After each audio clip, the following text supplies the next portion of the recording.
Hello, and welcome to Environmental Injustice, Reckoning with American Waste, a program in the all-virtual 2021 Virginia Festival of the Book. I'm Jane Kulo, Director of the Virginia Center for the Book, a program of Virginia Humanities. Thanks for joining us. A couple of notes before I hand the program over to our speakers. Please share your questions using the Q&A tab on Zoom. This event has optional closed captioning, which you can turn on and customize by using the closed captions tab at the bottom of your window. If you haven't already read today's books, we hope you will. For details about how to buy them from our bookseller for this event, UVA Bookstore, visit vabook.org, where you can also explore our full schedule and watch past events. While you're there, please consider making a donation to support the festival's ongoing work at vabook.org/give. We'd like to thank our community partners who shared information about this event. Alabama Center for the Book, Alabama Humanities Alliance, Appalachian Voices, Black Millennials for Flint, Civic Engagement Subcommittee of the UVA Committee on Sustainability, the Community Climate Collaborative, the Jefferson School African American Heritage Center, Maine Center for the Book, Maine Humanities Council, Michigan Humanities, the Piedmont Environmental Council, and Wild Virginia. We also greatly appreciate the support of all of our festival sponsors, donors, and community partners. Now I'm pleased to introduce our speakers. Kerri Arsenault, author of Milltown, Reckoning with What Remains, is a book critic, book editor at Orion Magazine, and contributing editor at LitHub. Her work has appeared in Freeman's, the Boston Globe, Down East, the Paris Review Daily, and the Washington Post, among others. Milltown is a finalist for the National Book Critics Circle Leonard Prize, to be announced next week. Anna Clark, author of The Poisoned City, Flint's Water and the American Urban Tragedy, is a journalist for ProPublica in Detroit. Her work was awarded the Hillman Prize for Book Journalism and the Rachel Carson Environment Book Award. She also teaches in Alma College's MFA program in creative writing. And Catherine Coleman Flowers, author of Waste, One Woman's Fight Against America's Dirty Secret, is the founder of the Center for Rural Enterprise and Environmental Justice and the Rural Development Manager at the Race and Poverty Initiative of the Equal Justice Initiative. In 2020, Catherine was awarded a MacArthur Fellowship, and she lives in Montgomery, Alabama. Thank you all for joining us today. Anna, it's all yours. Well, first of all, let me say that it is a thrill and an honor to be here, part of the whole book festival, this wonderful community of writers and readers that are coming together. And it is also just a great joy to be here with Kerri and Catherine, who I feel like I have, through their books, been talking to them for quite some time. But this is the first time we're doing it live and more or less in person. So I have a million questions. I'm sure you do too, folks who are tuning in, and I hope you will share them in the kind of Q&A thing. We'll thread those through the conversation. But I guess where I thought we might start is kind of wheeling back truly to the beginning. So Milltown, Waste, the Poison City, we've all found ourselves in different ways becoming environmental storytellers. But I wonder if we can remember back to one of the earliest times where we ourselves were touched by someone else's place-based story, whether in a book or shared on a porch or in a film, wherever it was. Like, what is, for Kerri and Catherine, I'm curious, like, what is one of the very first times you can remember feeling moved by an environmental story? And yeah, whoever wants to jump in first. let's start with Kerri and then Catherine. Okay. I would say I know right away it's The Jungle by Upton Sinclair, which I read in high school, and I have the copy. It's right there on above my desk. I just realized that, wow, writing can do something, can actually make change. I remember thinking that when I read it. And also the writing was so incredible and so visceral and so muscular. I was, I mean, I know it's a novel, but it felt real to me back then. It still does, because of what it's done. So I'd say that book, the first. It's a really interesting one. I love Yeah. that. I love hearing that. What about you, Catherine? Well, the medium that made me more touched by environmental situations there were actually two that were not books. One was the story of Erin Brockovich, Hmm. and then the second one was about climate change. It was an Inconvenient Truth by Al Gore.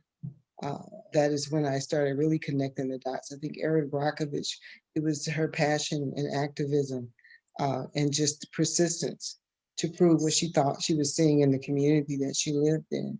And of course, with an Inconvenient Truth, it helped me to understand the connection between what I was seeing here and climate change, and realizing that climate change wasn't just about animals. It wasn't just about polar bears, but also about people and the choices that are being made that's impacting all of us. You know, I'm really interested in the choices both of you made, because they seem analogous in many ways to the work that you did too. So so much of waste deals with like the long toll, year by year by year, the cumulative consequences personally and collectively for not coming up with a better solution to this the sanitation crisis. And you know, in both Erin Brockovich and an Inconvenient Truth, those are like stories that, you know, where people are affected by, you know, the toll of like long tail environmental stories, right? And Kerri, like the jungle, you know, that intersection of like public health, environmentalism, labor rights, you know, all of that seems like, you know, very, very tied to what you explore in Milltown. So I don't really have a question with that. It's just What's your book? like acknowledgement. You can tell us what your book is too. You know, I mean, I was writing this and I was thinking that like, oh, I'm going to have to offer something. And it was like, oh, it's kind of challenging. And honestly, the first thing that came to mind, I think like you, like grew up Catholic. And I think probably the first environmental story that resonated with me might have been like just a creation story. Mm. You know, I remember just as a kid being very, like offended by littering and things like this. I was like, it's like you're like throwing trash at like God, you know. I felt this like sense of stakes in just the natural world, and this sort of like sense of it being sacred. And even if, as my personal practice has like evolved over time, it's still that I think that basic understanding is still there of just feeling a sense of responsibility and towards place, because it is, I mean, it's, first of all, I mean, it's our home, it's us, it's not this separate thing. And also it can get so just the heart that just it just seems like such an ugly thing to treat something beautiful so terribly, right? So I just feel like it's some weight with that. And I think that probably is like the earliest possible story where that affected me. So that's mine, if that doesn't sound too Thank you. No. precious. It is what it is. It is what it is. And I also think that ultimately there were different things that impacted us along the way, because for me, you know, there are not a lot of a lot of stories written about Black people, you know, books that I can refer to. But in terms of my experience growing up, I grew up in a rural area, and there was a natural appreciation for, you know, for our ecosystem. But in terms of climate change and environmental justice, you know, those terms were not being used when I was growing up. So I think some of what we're talking about, the terminology has changed over the years. And also there's interest that's changed over the years, because it's been, you know, I've been trying to write waste for a very long time. Nobody was interested in it. So now we're at a point that all we hear about is environmental justice. So I think that the environmental movement has changed over time, because it was not established for the purpose of dealing with protecting anything other than public lands and maybe certain animals. It was not designed to protect people. And that's why we have a Cancer Valley or a Cancer Alley, for that matter. Right. Well, that's, I mean, what do you think is catalyzed that kind of change? I mean, because it seems like a pretty profound one, both like that idea of there being more resonance in stories of environmental justice, and also just that like wider reckoning with like, you know, I think who's included, who are the storytellers, who are the communities that we're paying attention to. I mean, do you feel like there is, you could pinpoint like some moment that, or that you started noticing that changing? I would say there's no moment, because that's the thing about toxic disasters, right? They don't have a moment. They're very decentralized and hard to pin down. But I think now there's a very intense time-space compression, whereas climate change used to be something we couldn't see. It was happening geographically and like over centuries, and now we see it sometimes in months now. And I think some of that time-space compression has made it feel more urgent. So even though toxic disasters, like a little bit of the things that we're talking about, have happened slowly, we're seeing the repercussions of them faster in conjunction, I think, with climate change. Does that make sense? Yeah, I think I like to add to that. I think it's true, but I think in terms of people of color and marginalized communities, I think the two shifts I think occurred because of Flint and Standing Rock. Before Flint, I think there have been Flints. There were areas before Flint that were suffering, but Flint was just so. It was just so blatant; it could not be ignored. And even when I talked about, because I've been talking about this waste issue for at least 20 years now, but when people started talking about Flint, I would say, no, it's not just Flint. I actually wrote a paper entitled "Not Just Flint," and but there are. I think that shed light on it and what was happening in terms of Standing Rock, where people start really focusing on water. And my quest was to make sure that we focus not just on water, but also on sanitation, because oftentimes people divide the two and doesn't realize that they're related.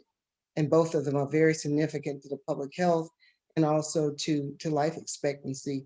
And more recently, the event I think that has amplified it and made people talk more about the impact that these kinds of decisions have on health and well-being is COVID.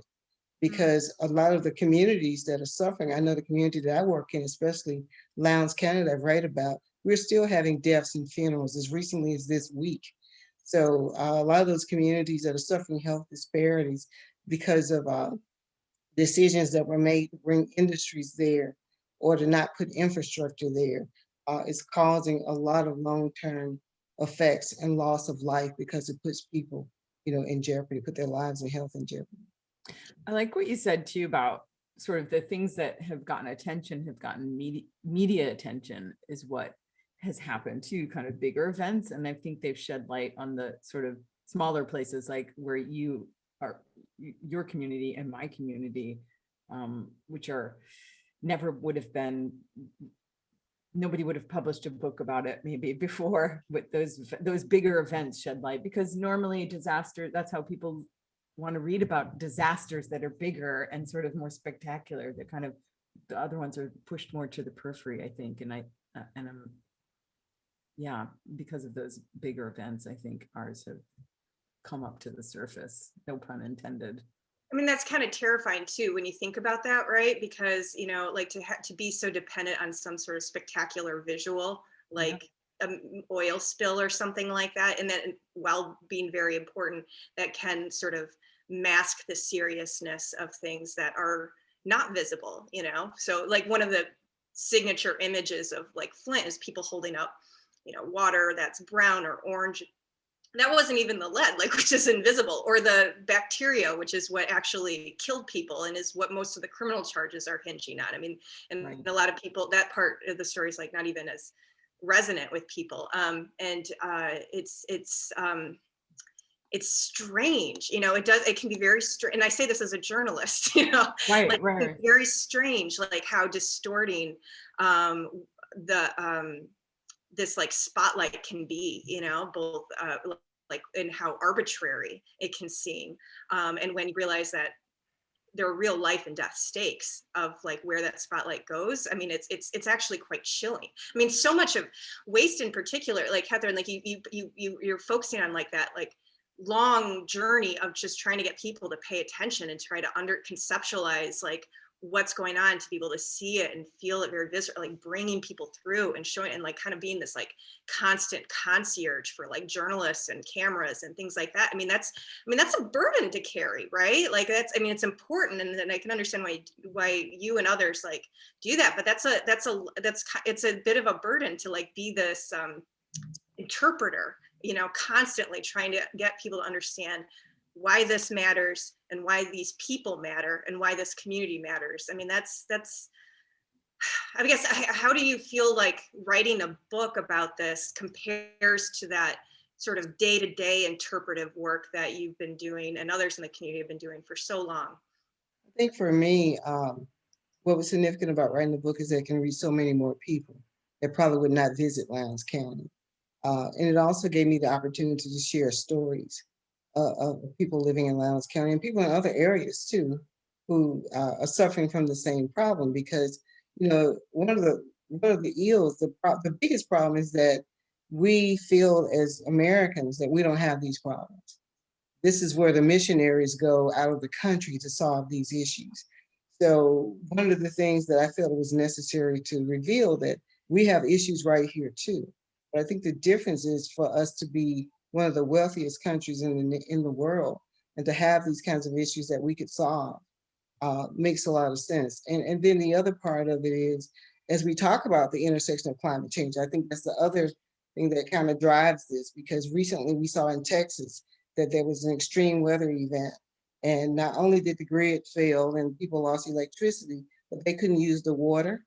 And when you can't use the water, you can't flush your toilet either. So it's like living in Lowndes County without an adequate wastewater system. And those are and now that, and we were able to tie that to parasites that people generally see in third world nations, or where there's lots of extreme poverty. I mean, we had to invite the UN Special Rapporteur on extreme poverty to the United States to actually see it firsthand. And he was even shocked by what he saw in Lowndes County. But it's similar to my visit to Flint. I had the opportunity to go to Flint, and I saw Flint firsthand. I was actually there when they were still passing out water. The National Guard was still passing out water to people, and I saw people with signs up outside their homes saying things like $3,000 or best offer, trying to leave town. So the impact of these issues are something that we simply cannot ignore.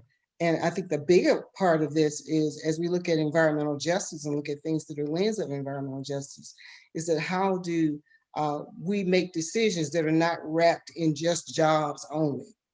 You know, do we sacrifice our communities so we can get that factory in there that's going to kill half the people that live there? They'll never get a chance to enjoy the fruits of their labor because they may not live to retirement. Or as in the case right now in West Memphis and with the Bahia pipeline, run a pipeline through an area, a traditionally Black community that threatens the aquifer of the entire area. And if the pipe leaks, you know, they say there's a 1% chance of leak. That's too much. Chances are it is going to leak. And then I mean, we shouldn't get to this point. And I think that, and even in Milltown, is a similar story, is that they're wrapping a lot of these injustices in as making it appear that the narrative is that it's a part of economic development. But what is the sacrifice that we ultimately make, and is it worth it? It's like not wearing a mask and knowing you could get COVID. Yeah, and it's also just, if you just look at the lowest income Americans, we're the ones that are forced to have this more disposable relationship to the goods, and then we become disposable ourselves. I mean, I think that's kind of what all of us are writing about, right? As well as like, there's something you said that made me think of this, but we're part of this thing too, is that communities like this are kept in a state of gradual and perpetual injury, like a non-deliberate exposure to the possibility of death. It's not like direct death, and that's part of that spectacular or media event compared to something more subtle and insidious, like, you know, talking about parasites. Like, who wants to, you know, parasites? It's like so hard to grasp for people, but it's like, there's a a geographer in the UK calls it a permanent wounding, which is how I looked at, I thought about it as I was writing my book too. That phrase, I think Stephen Lerner popularized it, of sacrifice zones. Yeah. It's like this country has made a bargain, basically, that some regions, some towns is where we're going to like concentrate the bulk of the risk, and the people who live there are effectively disposable, is what is the message we're sending, you know. And I don't know, like Kerri, you do like dig a lot into how ambivalent this is, like this like sort of sense of like, well,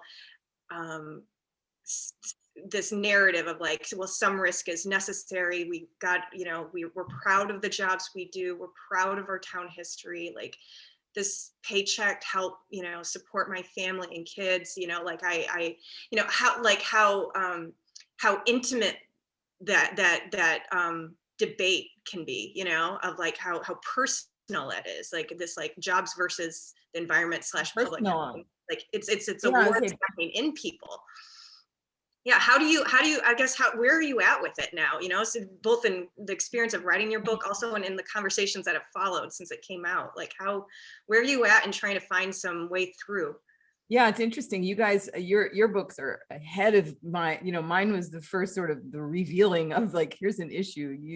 Both of your books are further ahead along about this sort of traumatic reckoning with it. So, but I mean, yeah, this was you know, I've thought a lot about, I've had, you know, like I said, about 70 events there. I've talked to people and learned a lot, but I think there's, you know, this was a story that we believed that it was okay because it was worth the jobs, but it was really a story we were fed, you know, from the very beginning when the mill opened in 1901, you know, part of the American dream, which really never existed for most of us anyway, and certainly not for working class of America or small rural isolated communities.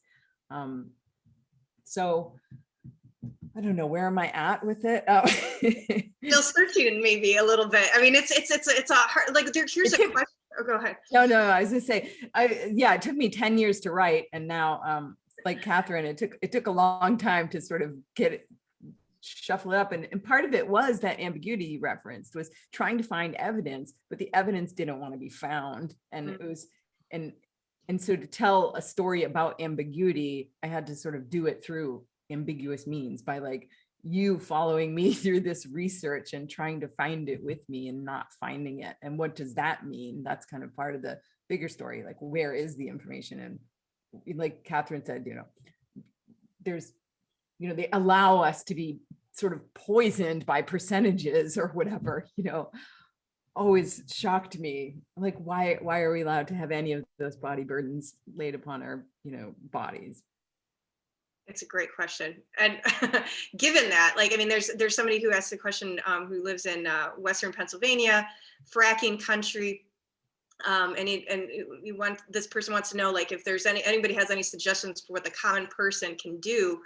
I see that this person says, I see the jobs that are argued as so essential as killer jobs, and that you might end up with cancer, Parkinson's disease, or lung issues. I mean, like, how, if you're just a regular person in this community, you can see some of these dynamics playing out. Like, what choices can you make to take care of yourself, take care of your neighbors, to find some truth through the often very confusing and contradictory narratives that are being I think that with. I mean, the biggest thing you can do is vote for people who want you to live.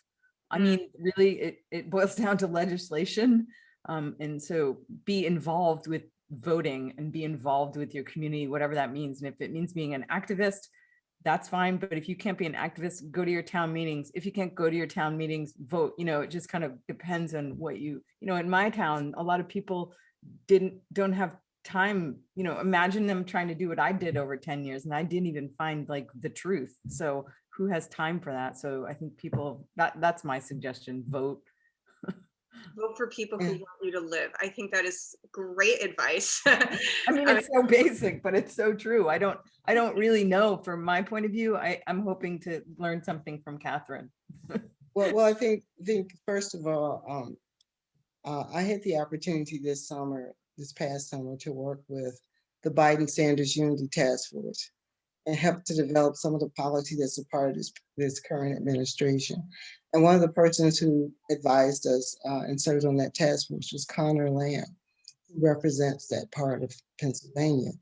I think it's very important that as we build back better, that we have to have a just transition so that people can transition from these so-called killer jobs to the type of jobs that will help us develop a green economy based on where we have renewable energy, and we can also become more resilient because we're going to have to be. In my community recently, we just had a slew of tornadoes. I mean, it was so many tornadoes on Wednesday of this past week, that one time I thought that they were re-looping the same information over and over again on the local channel about the weather, because one area was hit with about 10 tornadoes. I mean, this is the impact of climate change. And for homes to be able to withstand that, you can't build homes the way they used to be built. You can't throw up a house overnight and expect it to withstand those winds or those onslaughts. One thing if it's one tornado coming through, that's an EF4 tornado. But if you got 10 tornadoes going through, there's a possibility that most homes may not be able to stand up as they're currently constructed. So there are there's going to be lots of possibilities as we transition, and we're going to have to transition. If we don't transition, that's multiple trauma, because all of what we're describing, what happened in Flint, what is happening in areas throughout the U.S. Cancer Alley that I mentioned, where I mentioned quite a bit, that is located in Louisiana. I mean, they not only have to contend with the fact that they're being poisoned by air pollution, potentially water pollution from those factories in that area, but they have to worry about storms coming off the Gulf of Mexico. I mean, and we're going to go from tornadoes to hurricanes in this region. So we have to develop ways in which to have a just economy. And I agree with Kerri, we have to vote. That's going to be the key. We got to vote. If you don't do anything else, you got to turn out and vote. You also have to be visionaries. I think a lot of the solutions are going to have to come from people on the grassroots, not the politicians. A lot of them are too busy being influenced by the money that comes from the lobbies, who represent certain industries that are going to not be the status quo in the future, but they're trying to remain the status quo. So it's very important for us to encourage that type of ingenuity that's necessary to move us past where we are right now. I would Go ahead. I was just saying, I want to tack onto that too. And I think what we're all kind of saying is not be silent in some way. And I address that a lot. And I know all our books do in some way, but we think that freedom of speech is a cornerstone of our country, but it doesn't take much research to see that keeping people silent has also been a cornerstone. And that's, one thing that we need to do is be able to speak out and speak up. And if a critical mass does it, then and by voting or by whatever means, that's really going to be powerful too. I love what both of you are saying. Like I love the idea of like putting the spotlight on the need to bring a new kind of ingeniousness and vision to how we do infrastructure, how we create the built environment, to reconcile with the realities of what we're facing and the urgency of like climate change, as well as long simmering needs. And I also appreciate, Kerri, like what you're saying as well about how like we need to make ourselves visible one way or another. Another suggestion that came in like through the Q&A that I'll just pass on as another participant, they say suggest getting involved with organizations like the Sierra Club and activists fighting the MVP pipeline. There are also tree sitters in Bent Mountain that need supplies. So just throwing that out there based on one of our participants. Feel free, others, to add your questions and suggestions in the Q&A too. I'll try to work them way in. One thing I want to put out there too, just like based on the story of Flint, like it was an unusual story in that the people in the community did not have the power of their local democracy when the key events of this water crisis were happening. which is very integral to this story and how things played out. In Michigan, we have a very expansive emergency management law designed for an administrator to be dispatched by the state to a distressed city or school district, and they take on the authority that a mayor or a city council would have, and actually additional powers besides that no elected official has. And the theory is like, you need to bring an outsider with no political ties or re-election considerations to make the hard decisions to get the community back on their feet, et cetera, et cetera. But of course, like the problem is like, there's a number of problems, but one is that like there's zero accountability, right? When they make bad decisions. And so the community of Flint, like when this water switch was happening, they did not have the power of their local vote to counter, to make their voices heard, make their concerns heard. It is a community that has a tradition of community organizing that goes way back and connects back to labor as well. Like with the sit down strike in the 30s at a General Motors factory, you saw it again in the civil rights era, you saw it again with the water activists who well before the world was paying attention, were doing everything possible to help each other out and get answers and do their own kind of preliminary public health stuff. I just want to put all that out there just to acknowledge that. Alongside the importance of voting and maintaining the infrastructures that protect our votes so that they have an impact. Also, like I think the community in Flint offers a blueprint for the community organizing to make oneself heard when things are happening. And I just want to throw that out there for other communities that might be unsure of where to go and not confident that their local votes will have the impact of getting themselves heard and seen in the way they need to be. So I'm just throwing that out there. It's interesting too, because there's even in your towns, I know my town, I live in a town of 2,000 now, and there's one committee they're thinking about making it appointed instead of elected. And that's where it starts, right? If people are appointed in these small little land commissions or whatever, then suddenly you have no say in what they do, right? So like even something as small as that, if you start really, really tiny and like go out, that happened. Yeah, go ahead. Yeah, I think all of what you're saying is very important. One of the things that was very helpful to me, and I try to chronicle that in my book, is that I come from a background of activists, and the place where Lowndes County is just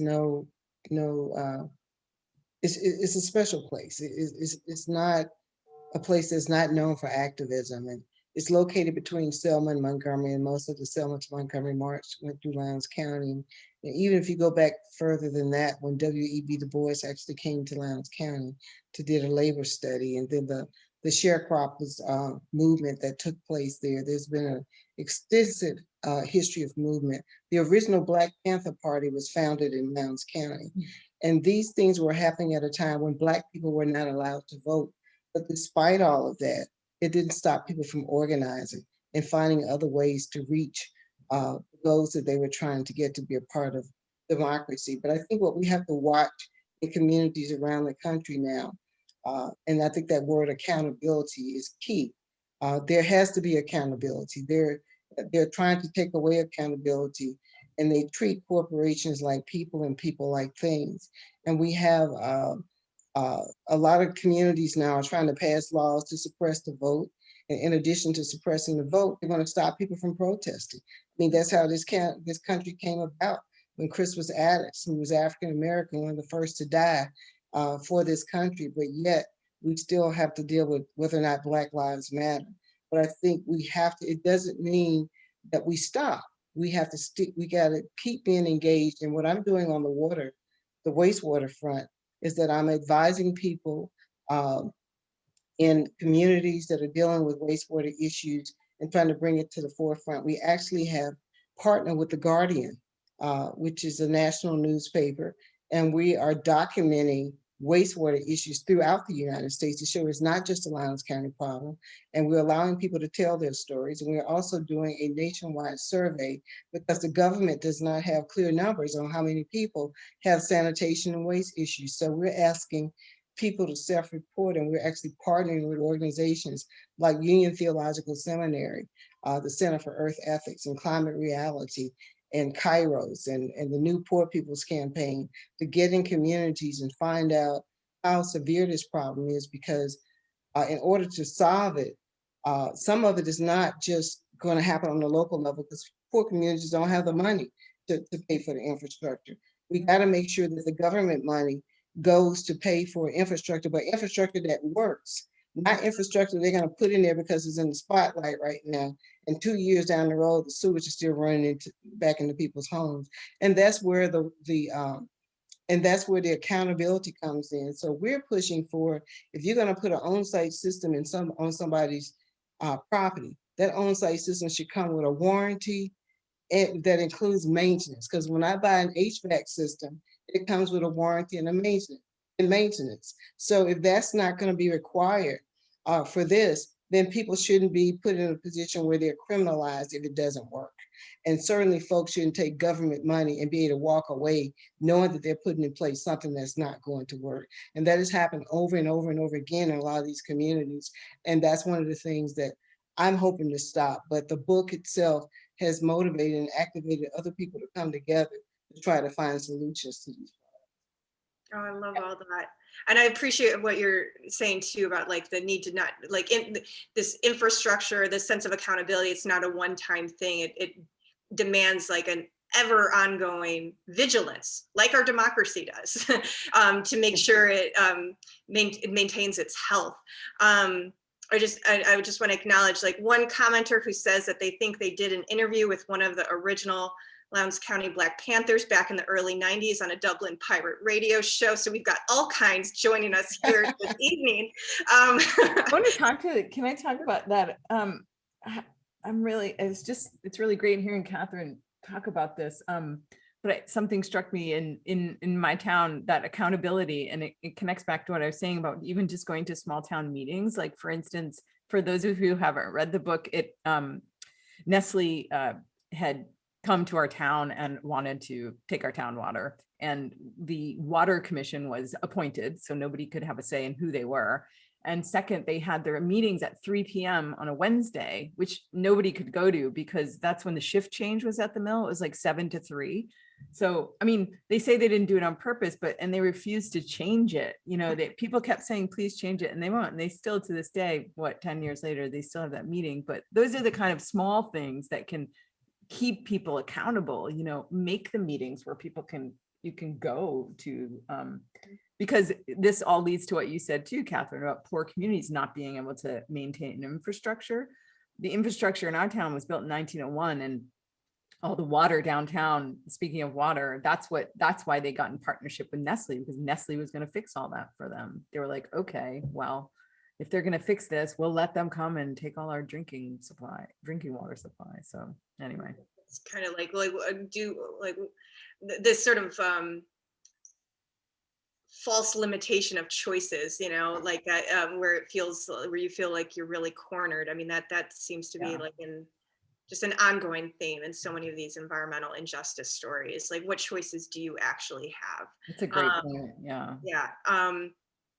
One question that somebody has asked is they asked, what can schools and students do to get educated and make change? So like we have been, over the last 5 to 10 years, like been, honestly, I might name like Hurricane Katrina, like maybe as like a pivot point too, just thinking about infrastructure and the built-in structural inequalities that our environments have, and how it, the inequitable burden of vulnerability that people carry. I might name that as like a little leading us towards maybe where we're at now, where it does seem like there is like a deeper conversation that's beginning to happen. We'll see where it really goes. But if we were going to continue it, and especially like include young folks, students in schools, like what does that look like? Both in communities where this is like especially pressing, like your communities, and also well beyond it as well, including more privileged communities. What does it look like if we have like an education model that acknowledges this? What do those conversations look like? Well, one of the things that we've done, I've been working with Duke University for a number of years now, because I think it's very important that we teach the academic community the correct way to do community engagement.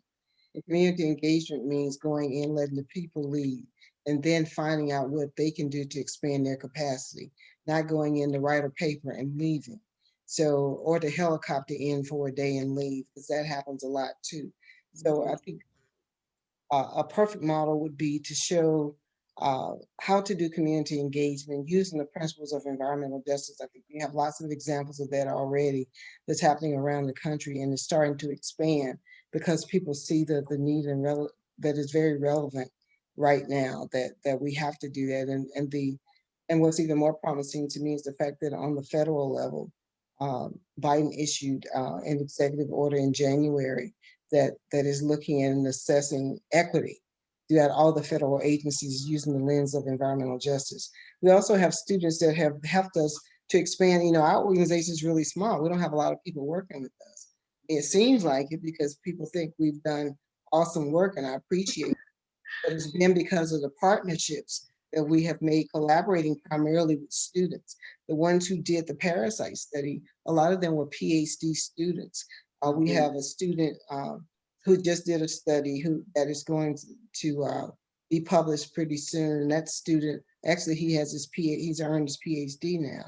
But having students engaged in this summer, we plan to have a minimum of 10 interns who will be working with us from around the country. And one of the things we found out during the pandemic is that we can do work virtually, but the kind of research that we need to do, young people need to be engaged in it. And I'm just a believer that it doesn't matter what I do, because my time is limited in order for this work to be done. And it's not gonna, I may not even see the conclusion of it, but it's gonna take those young people that are committed to it to take it to the next level. And I think those are the ways in which we look at it, and using the principles that, one of the key principles, I write about it in the book that I learned at Standing Rock, was the 7th generation principle. And we have to do things in such a way that it will impact 7 generations to come. And that also means making sure young people are sitting at the table and part of finding the solutions, whether it's in school or whether it's young people that are outside of school that like to work with us to bring about these changes. Yeah, Rob McFarlane says something like that. He wrote that book Underland. I don't know if you read that, but right over there. yeah, he says how, you know, his questions, he asks his students, he teaches at Cambridge, and he always asks, how can we be good ancestors? And I think that's kind of what Catherine's getting at, is like, if you were here looking back at you now, what would you tell your now self? You know, how do you be that? So that's one way of just looking at your present from the future. It's a great way to think about what you can do. And as far as my book in my town, you sort of asked this before, but nothing's really happening there, to be honest. And I can't even really get the governor of Maine to read the book. I was told that she's been given to it a dozen times, and she's like, well, that's just very negative about Maine. I don't want to read that, or some kind of comment like that. You have so much love for Maine and I know. people there too. I mean, that really comes through in your book as well. See, that isn't that like that's part of the problem. I mean, yeah, to ignore it, to like say, oh no, it's not happening, and then, you know, but the economic developer, I should say, from Rumford has reached out finally. He had some early criticisms about the book because he hadn't read it yet, but he thought it was negative. Again, people don't like that negative, but it's not negative. It's like, here's a problem, let's work together to fix it. So right now we're at 0. Yeah, that troubles me, because like, I mean, I know I'm preaching to the choir here, but it's I mean, it bothers me because like the reason you're pointing out the problem is because you care about the place and care about the people, and this false binary that in talking about a place, it's either positive or negative. It's only one thing or the other, whereas like often they're very much braided together, and any honest accounting, like, yeah, and I've thought, like, that seems so frustrating to run up against that. I really thought about that too while writing the book, even in the individual characters, and like try not to portray anybody as a hero or somebody that's evil. Everybody's just human. And I thought about that, walking that line the whole time. And same with Maine, even though there's a lot of myths about Maine, and I was trying to break those myths, but at the same time to say, well, some of them are actually kind of great. Like, you know, it is beautiful. And you know, but and Ed Muskie did come from my town, which is crazy. of all towns, he came from my town.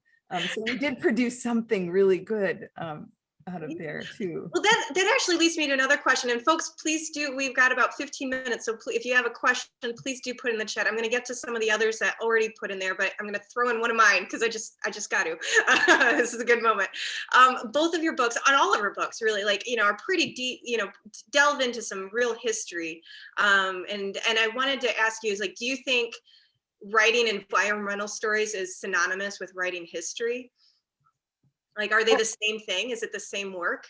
Yes, it is. I mean, there's even a part of history. My degree is in history, so there's even a part of history that's called environmental history. So yes, I think in order to understand why these choices are made, why some people have water infrastructure, some don't, why some people have wastewater infrastructure, some don't, has a lot to do with history. That's why when I tell the story of Alabama and how Lowndes County came to be, because it was the people from South Carolina actually settled Lowndes County in Alabama because they wanted to spread the Cotton Kingdom. And at one point, when they ended the importation of slaves from Africa, they ended up having, the Montgomery became one of the major markets for slave trading, which is why, if you go to Montgomery now, and you go from the river, and the street from the river is Commerce Street, and the Equal Justice Initiative, which I'm a part of, the building used to be a slaveholding pen, and people were auctioned off in the center of town at Court Square, and they ended up in Lowndes County, which is where I'm from, and I'm a descendant of those slaves. But a lot of people that were descendants eventually resisted, and sometimes we wonder, is the lack of infrastructure because of the systemic racism that still exists. I was just on a call recently where in a city, they found out that there are people living within the city limits where they have a water and sewer works. They provide water, but the people are on on-site septics that are failing. They want to connect to sewer, and the persons who run the organization were very blatant and arrogant and saying, we're not going to let them connect. Their developers should have put it in there when they built those communities. When we know that a lot of times the people are in those communities because of redlining. And they did not, they were there not by choice, but because that's the only place they could go to. So the way they're reinforcing this is through these structures that reinforce not only inequality, but just plain old racism. In a lot of towns, we see that happening over and over again. I hear the same stories, very similar stories, when the folk of privilege are making decisions for the people that live in those communities, and they are not allowing them a voice. And that's why we have all these environmental justice issues throughout the United States. Yeah, I mean, history is 40 years of, like you said earlier, 40 years of policy that values corporations over humans, 40 so more years, and now they're actually considered, people in under the law. So I mean, you can't understand anything about our towns without understanding the past. It's absolutely critical. And then as well, leaping forward and being a good ancestor, Yeah. the whole historical archive, which is another thing that can be silenced and rewritten and sort of pushed. The real people that are I don't know, I've been thinking about this a lot, like the people that have committed these crimes are the ones that seem to be sort of memorialized in the archives, like, and they don't really look at the actual true people in the community. We've got, for instance, just like Paul Bunyan, we have this giant Paul Bunyan in our town. He towers over everything. And then like Ed Muskie, who came from our town, has like a small granite stone. It looks like a grave. It's like ridiculous. It should be the opposite. He should be the giant, because he really was tall too. He was like 6 something. and Paul Bunyan should be buried in a grave. Not to put too fine a point on it. Oh, I'm just getting going. No. Yeah. That's this role of myth, in our sense of place and our histories and our sense of our future. That's really powerful. One of the reasons I think I've gotten so obsessed with infrastructure, not just as a writer, but like as a person, is because of how literally it seems to define like who belongs in a community. It's so literal. It could not be. It's where the pipe goes to each house, and then it stops. Like it's defining who's in and who's out, right? And I think that's a very powerful way of reckoning with all the different ways that we manifest that in our history and in our present, and gives us an opportunity to like imagine new futures.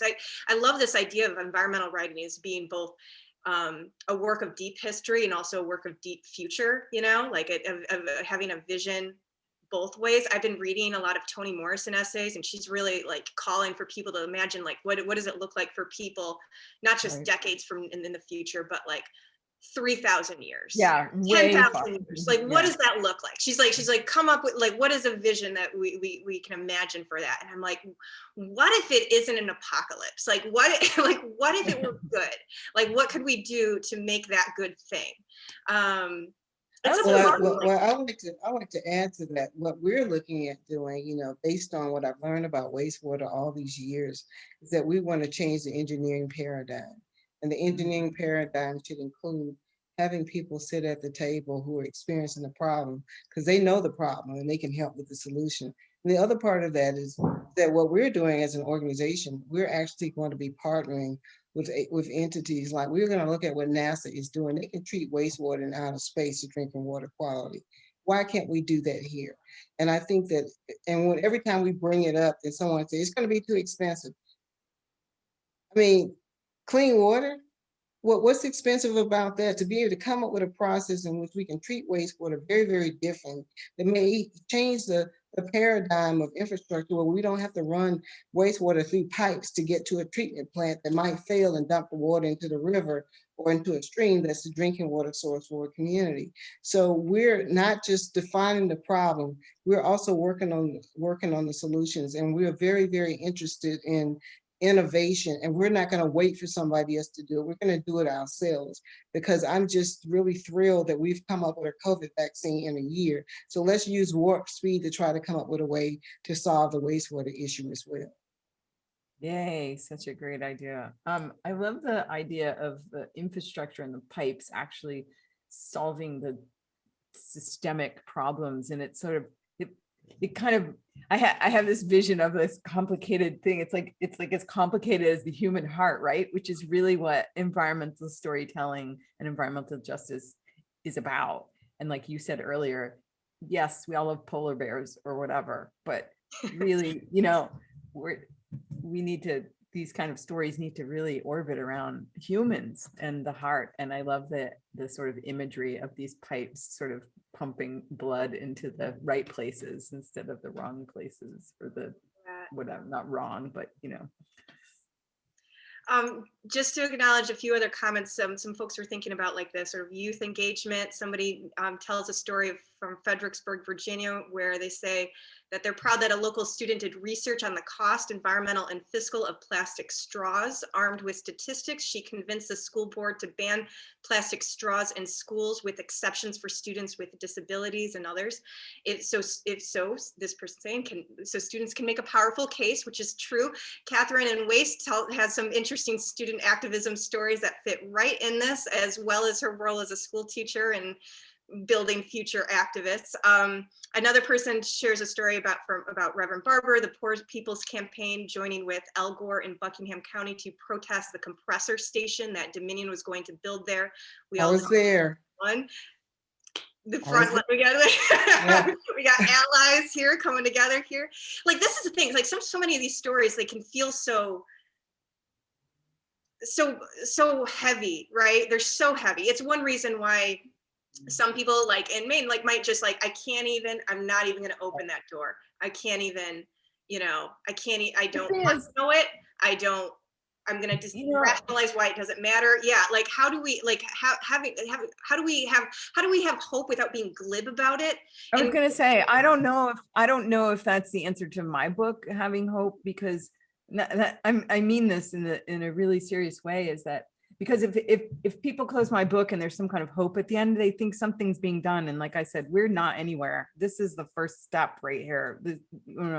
If people think it's okay, they'll just be like, oh, everything's and push it aside. I'm not saying there isn't hope, but right now, currently, not in my situation, there's nothing being done. Everybody's, I mean, the first part of the step in sort of conflict transformation, right, is sort of revealing. And that's something that I studied a lot in my, in Sweden when I was studying development issues, but this is just the first step, and hope is not, we're not even close to hope yet, at least in Maine, and paper making and paper manufacturing. I mean, everybody look around the room, what is white paper do you see around your room? And I should tell people that haven't read the book that the paper making sort of the sort of evil thing in the book is that paper is made white by bleaching it with chlorinated toxics, basically, and it creates one of the most dangerous byproducts known to humankind. Except my book is not printed on that kind of paper. There's a little caveat here where she's like, I'm not going to contribute to this problem. Yeah, that's one way too. I mean, if all paper makers, sorry, go ahead. Yeah, if all paper people started making paper more responsibly, that's another way. And so market demand, so voting and market demand, and I've had a few people, I'm going to try to reach out to publishers, governmental agencies, imagine, and schools. There's something schools can do. Buy paper that's not made bleached by using chlorine dioxide. It's going to save a lot of people's lives. It's one of the most, it's the same ingredient in Agent Orange that's made by paper making. It's basically as evil, maybe even a little worse than PFAS chemicals, which is kind of the new thing that dioxin anyway is the toxic. So anyway, I don't know. Hope is a 4-letter word. But well, for me, I'm very hopeful. I think I wrote the book because the book was just part of my activism. I was active before I wrote the book, and I continue to be active, and I continue to be able to use what has happened as a result of writing the book and the years of activism to motivate the people to come after me, or the people that's going to be working with me, or the people that are in other communities with the same problem.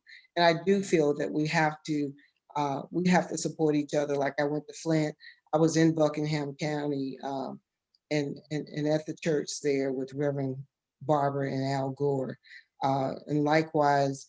The other areas that we've gone to, whether it was Cancer Alley in Louisiana, or Flint, or Detroit, where they're having water shutoffs, and working with people there, with the People's Water Board or the Michigan Welfare Rights Organization. There are different groups throughout the U.S. And one of the things that I think we can all do to be supportive of one another, and I'll be willing to reach out to anybody that would like to through social media. I am accessible. If you have a problem in your community and you want us to support you, if we can't support you directly, I know people we can connect you with that will provide support. Yeah, and that's, I appreciate that too. Of we're all in this, right? Like the siloing of these environmental issues. It's like you can care about paper making, or you can care about sewage, or you can care about drinking water. It's like it's just one, and trying to connect this all as part of one common fight, which I think is probably the truest way to do it, rather than sort of turning them into one cause or another, as if they're binary. Right.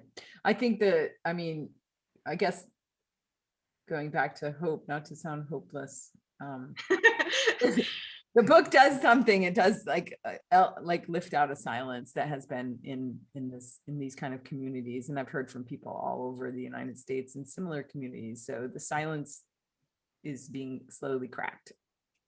And it's teaching people to, I learned things I didn't know. It was great. It just, and that's a powerful place to start asking questions and imagining new possibilities. It's like having a this is one of the things I felt like when we're in the Flint book. I was like, at minimum, I want this to be true. And having a true chronicle and document is a way of honoring this place and these people. And that in itself is sometimes a pretty significant contribution when places have been neglected, when truths have been obscured and erased, when voices silenced. That's a powerful and essential step, right? And and then the idea is to how do we make that not just the beginning of a process, but have it be integral in our ongoing solutions. I note that we have just a minute to go.